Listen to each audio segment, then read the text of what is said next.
अगर आपने bitcoin, Litecoin, Ethereum और रिपल जैसे कॉइन्स खरीदे हैं तो आपको घबराने की जरूरत नहीं होनी चाहिए, क्योंकि टेक्निकली ये सारे कॉइन्स प्राइवेट क्रिप्टो करेंसीज नहीं हैं और गवर्नमेंट सारे प्राइवेट क्रिप्टो करेंसीज को बैन करने जा रही है। तो इस वीडियो में आप जानेंगे कि प्राइवेट क्रिप्टो करेंसीज क्या होते हैं और पब्लिक क्रिप्टो करेंसीज क्या होते हैं, और कौन कौन से crypto currencies private crypto currencies हैं और कौन कौन से crypto currencies public crypto currencies हैं। तो सबसे पहले जान लेते हैं कि पब्लिक क्रिप्टो करेंसीज क्या होते हैं।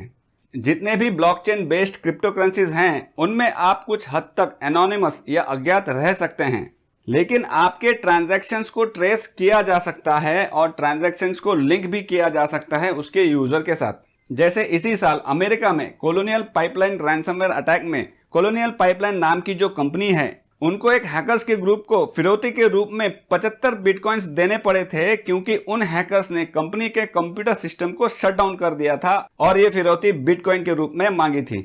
उस वक्त 75 बिटकॉइंस की कीमत थी लगभग 32 करोड़ रुपए, लेकिन 75 बिटकॉइन में से 63.7 बिटकॉइन अमेरिका के FBI ने ट्रेस कर भी लिया और वापस भी ले आए। तो ये जो पब्लिक ब्लॉकचेन है ये बनाए ही इस तरह जाते हैं कि कोई भी व्यक्ति अगर किसी क्रिप्टो करेंसी के ब्लॉकचेन को एक्सेस कर सकता है तो वो ट्रांजैक्शंस को देख भी सकता है। तो शॉर्ट में बताऊं तो पब्लिक क्रिप्टो करेंसीज ऐसे क्रिप्टो करेंसीज हैं जिनके ट्रांजैक्शंस को ट्रेस भी किया जा सकता है और लिंक भी किया जा सकता है, लेकिन इससे ना तो कॉइन को कोई फर्क पड़ता है ना ही उस यूजर को कोई फर्क पड़ता है। तो डेफिनेशन के हिसाब से bitcoin, Litecoin, Ethereum, ripple, XRP, Dogecoin, Shiba Inu ऐसे क्रिप्टो करेंसीज जिन्हें प्राइवेसी को ध्यान में रखकर नहीं बनाए गए थे और पब्लिक डोमेन में सारा इंफॉर्मेशन अवेलेबल है, ऐसे crypto currencies public crypto currencies हुए।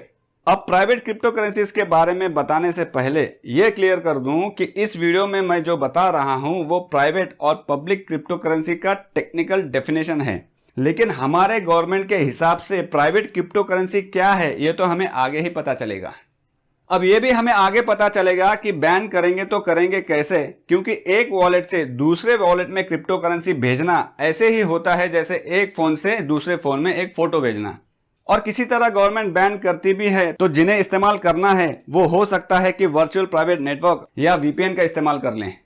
और क्योंकि कई लोग क्रिप्टो करेंसी के जरिए अच्छा खासा पैसा कमा रहे हैं तो गवर्नमेंट को इसे बैन करने के बजाय इनकम टैक्स या कैपिटल गेन्स टैक्स की तरह का कोई टैक्स लगा देना चाहिए।